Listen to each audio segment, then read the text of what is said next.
Bonjour à tous.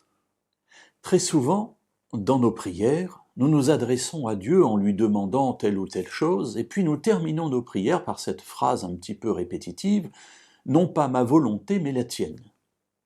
Et ainsi nous exprimons ce que nous avons sur le cœur, c'est-à-dire « Seigneur, voilà, je t'ai demandé, je t'ai présenté ce que j'aimerais faire, ce que j'aimerais accomplir, ce dont j'aurais besoin, mais je ne sais pas trop si c'est ce qui est bon pour moi, alors fais selon ta volonté et je l'accepterai. » Alors mes amis, c'est déjà bien. C'est déjà bien parce que Dieu ne s'attend pas à ce que nous nous approchions de lui en exigeant de lui des réponses à nos prières de la façon dont nous les avons formulées.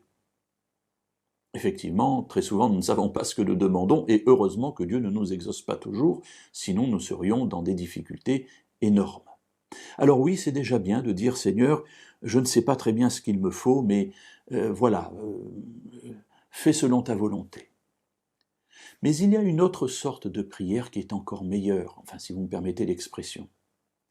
C'est celle où, connaissant la volonté de Dieu, je lui dis par ma prière que je vais m'y soumettre, même si elle peut parfois ne pas me faire plaisir. Prier en connaissant la volonté de Dieu, c'est recevoir toujours un exaucement à nos prières selon ce que nous avons dit. Parce que mes amis, si je sais ce que Dieu veut pour moi, et que je lui dis j'accepte ce que tu veux pour moi, eh bien ma prière sera forcément exaucée. Alors c'est ce qui arrive dans la Bible à plusieurs reprises, et je voudrais aujourd'hui voir un épisode qui est celui de la vie de Jésus. Jésus est à Gethsémanée, c'est-à-dire qu'il vient de quitter le lieu où il a mangé son dernier repas avec ses disciples, et bientôt, dans quelques heures, quelques minutes, il va être arrêté pour être jugé et crucifié. Et évidemment, cette perspective est terrifiante, mes amis, la crucifixion, c'est quelque chose d'horrible. Et il veut prier.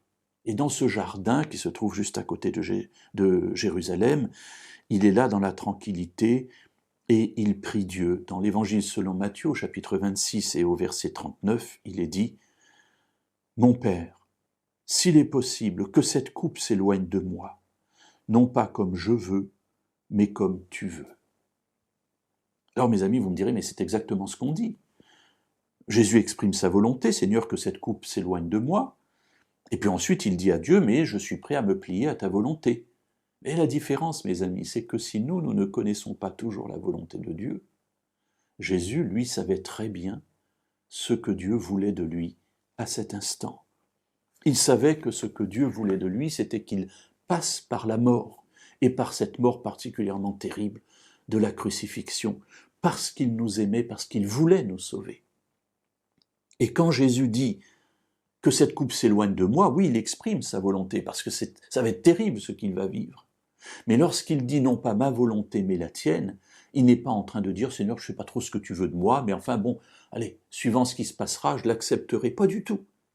Il sait très bien ce par quoi il va passer, et il dit simplement à son Père, Seigneur, si je pouvais éviter ça, je l'éviterais parce que c'est terrible ce que je vais vivre. Mais je sais ce par quoi je vais passer, et j'accepte ton plan pour moi parce que j'aime cette humanité. Et alors je vais aller jusqu'au bout, dans ce chemin difficile que tu as mis devant moi. Alors mes amis, essayons de demander à Dieu de nous révéler sa volonté.